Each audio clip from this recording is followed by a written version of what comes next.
Hi hello నమస్తే. కాయలతో ఆవకాయ ఊరగాయ ఎలా పెట్టాలో చూపిస్తాను, చూద్దాం రండి. వీడియోలోకి వెళ్ళిపోదాం. ఎలా చేయాలో చూపిస్తాను కొలతలతో ప్రకారం.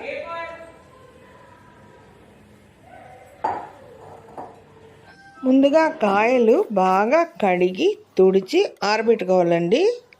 ఇప్పుడు ఏ మాత్రం తడి లేకుండా నైఫ్ కూడా బాగా తుడిచి కట్ చేసుకోవాలి. తలా తోక తీసేసిన తర్వాత ఇలా మధ్యకి కానీ సగానికి కానీ కట్ చేసుకోవాలి. నీట్గా మన చేతులు కూడా పొడిగా ఉండాలి, తడి ఉండకూడదు. మూన్పద్దు ఛానల్ని సబ్స్క్రైబ్ చేసుకోండి. ఇలా కట్ చేసుకోవాలండి. లోపల గింజలు తీసేసుకోవాలి.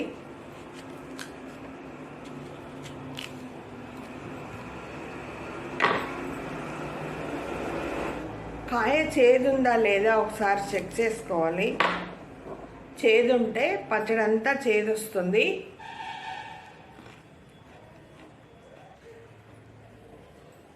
బాగుంది.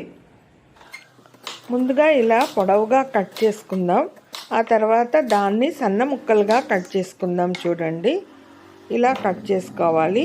ఈ సైజులో కట్ చేసుకున్న తర్వాత మళ్ళీ దాన్ని అడ్డంగా తిప్పి సన్నగా వీడియోలో చూపించిన విధంగా కట్ చేసుకున్న ఈ ముక్కలన్నీ నేను 1 గంట సేపు ఆరబెట్టానండి. ఎందుకంటే దోసకాయ లోపలంతా వాటర్గా ఉంటుంది కదా, గాలికి ఆరుతాయని చెప్పి కాసేపు 1 గంట సేపు ఆరనిచ్చాను.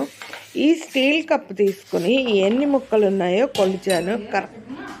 కరెక్ట్గా 6 కప్పులు వచ్చాయి.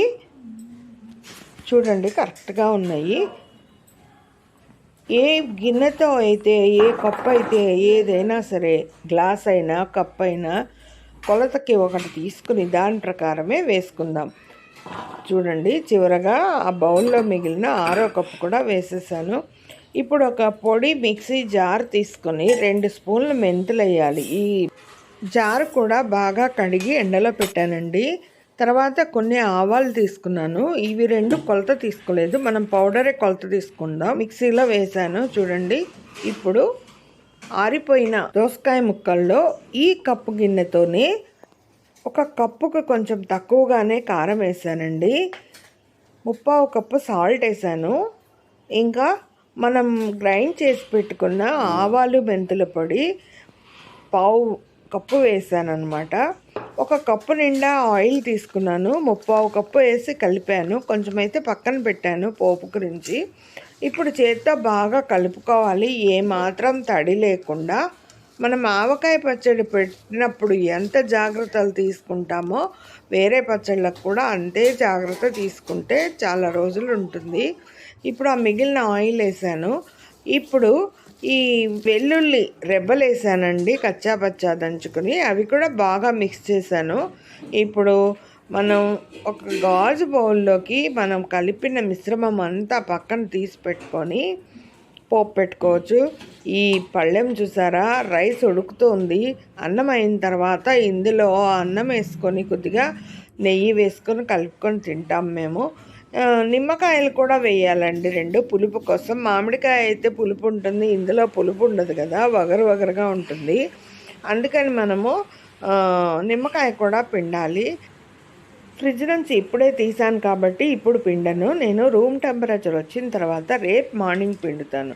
చూడండి, తెల్లవారి మార్నింగ్ తర్వాత ఆయిల్ అంతా పైకి వచ్చేసింది, పచ్చడి కిందకి దిగింది. గమనించారా?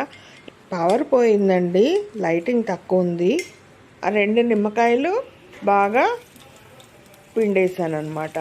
ఇప్పుడు స్టవ్ వెలిగించుకొని కడాయి పెట్టుకొని 1 స్పూన్ ఆవాలు, 3 మిరపకాయలు, ఎండుమిర్చి అనమాట, 1 రెమ్మ కరివేపాకు. ఇది కూడా రాత్రే తీసి పక్కన ఉంచాను.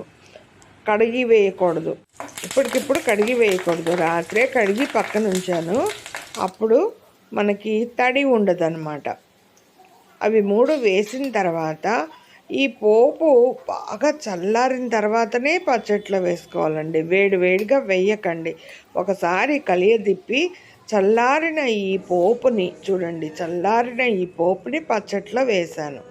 ఇప్పుడు బాగా కలిపిన తర్వాత దోసకాయ ఆవకాయ రెడీ. రేపటికి ఇంకా బాగా ఊరుతుంది.